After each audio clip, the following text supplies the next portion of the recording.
मेरा पानी उतरता देख मेरे किनारे पर घर मत बसा लेना। मेरा पानी उतरता देख मेरे किनारे पर घर मत बसा लेना। मैं समंदर हूँ, लौट कर वापिस आऊंगा। एनडीए के लिए महाराष्ट्र में वाकई ये समंदर की सुनामी वाली जीत है। महाराष्ट्र का सियासी स्कोरबोर्ड साफ बता रहा है कि अघाड़ी गठबंधन को वहां की जनता ने सिरे से नकार दिया। क्या कांग्रेस, क्या उद्धव गुट और क्या शरद पवार गुट, इन सब की सियासी ताकत एक झटके में हवा हवाई हो गई।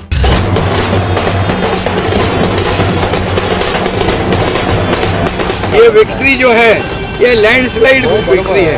हमने जो किया है उसको लोगों ने प्राथमिकता दी है और आशीर्वाद भी दिए और इसीलिए ये मैं सभी कार्यकर्ताओं को धन्यवाद देता हूँ महायुति के, जिन्होंने मेहनत की और इस मकाम तक पहुंचाया है। आज महाराष्ट्र की जनता ने जो अप्रत्याशित इस प्रकार की जीत हमको दी है, इससे ये बात पूरी तरीके से स्थापित होती है कि महाराष्ट्र ये प्रधानमंत्री मोदी जी के पीछे है। 5 महीने पहले लोकसभा चुनाव में बीजेपी को महाराष्ट्र में बड़ा झटका लगा था। लोकसभा की 48 सीटों में से 30 सीटों पर कांग्रेस के नेतृत्व वाले महाविकास अघाड़ी ने जीत हासिल की थी, जबकि बीजेपी के नेतृत्व वाले महायुति गठबंधन को 18 सीटें मिली थी। इस जीत के बाद कांग्रेस जोश में थी। महाविकास अघाड़ी को विधानसभा चुनाव में भी इसी प्रदर्शन की उम्मीद थी, लेकिन बीजेपी की रणनीति ने चुनावी बाजी पलट दी। लाडकी बहन योजना, बंटोगे तो कटोगे जैसे नारों ने कमाल किया। महायुति गठबंधन ने ऐतिहासिक जीत हासिल की। महाराष्ट्र में बीजेपी की जीत के क्या फैक्टर रहे, आइए आपको बताते हैं। महाराष्ट्र में जीत के फैक्टर, लाडकी बहन योजना का जादू चला। महिलाओं ने तोड़े वोटिंग के रिकॉर्ड। जातियों को एकजुट करने की रणनीति। चुनाव में आरएसएस ने की काफी मेहनत। विदर्भ में महायुति के लिए प्रचार। स्थानीय मुद्दों पर चुनाव लड़ा। स्थानीय नेताओं ने की अधिकतर रैलियां। एक है तो सेफ है नारे का कमाल। योगी का बटेंगे तो कटेंगे नारा हिट रहा। तुष्टीकरण और सांप्रदायिकता के शॉर्टकट से मार्ग से सरकार बनाने का सपना देख रहे इंडी गठबंधन और महाविकास अघाड़ी की एक पराजय भी है।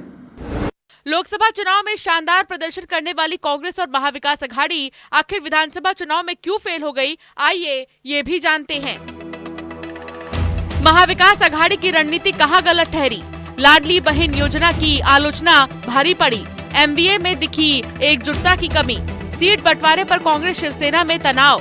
बागियों से महाविकास अघाड़ी को नुकसान।